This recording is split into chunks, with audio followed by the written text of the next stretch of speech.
I want to talk quickly about the idea of clean code, something that we've talked about before.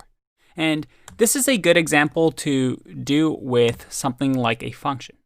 For example, let's say we had a function that perhaps checks if a number is even or odd. So let's say is odd or even as a function that takes in a number. And we're going to here say, well, how are we going to check? Well, we can use the modulo operator. I can say if number modulo 2, which remember gives us the remainder. And if it's an even number, the remainder is always going to be 0. So this is going to tell us if it's an even number. So if it's an even number, then I want you to return true. And if it's not an even number, so let's say num2 doesn't equal 0. So if this is an odd number, there's always a remainder. In that case, we return false. So maybe let's change this function to be more descriptive, is even.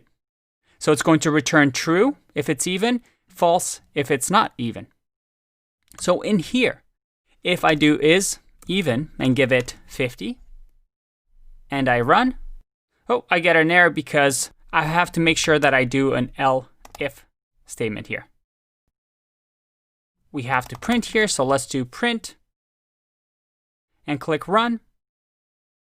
I get true. If I do 51 and click run, I get false. All right, it seems to be working, but how can we clean up this code? Well, here's the thing. We have some ways that we can actually make this a little bit tighter.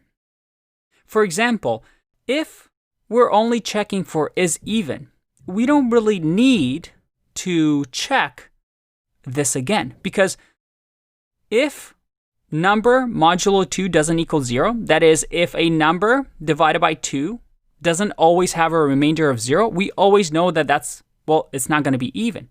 So we don't even need this statement. We can just say else, right? So that if I run this still works.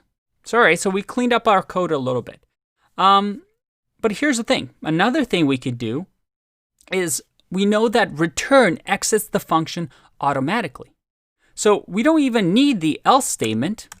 I can just say return here, because it's only going to get to line 5 if this statement is not correct. So if it's not even, well, I'm going to skip line 4 and go to line 5. So that if I run this still works.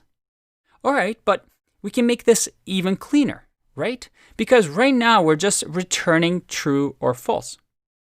And usually if you have something like this, we're returning true, false directly, there's usually a better way. And that's using an expression that evaluates to a Boolean. What we can actually do is simply say, hey, remove all of this. And I want you to just return like this.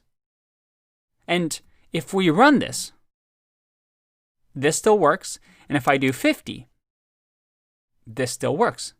Because what we're saying here is I want you to return whatever this value is. And this is an expression, right? That's going to evaluate true, false directly. So we get the exact same result as we had before, but look how much cleaner that is. That is just nice, simple code. And as a developer, I can come in here and right away see that, all right, is even is just performing this operation and returning true or false. So this is a good way to think about clean code. How can you clean up your code? And mind you, there's no perfect solution. You can always clean up code. But thinking like this really allows you to develop the way that advanced programmers think. I'll see you in the next one.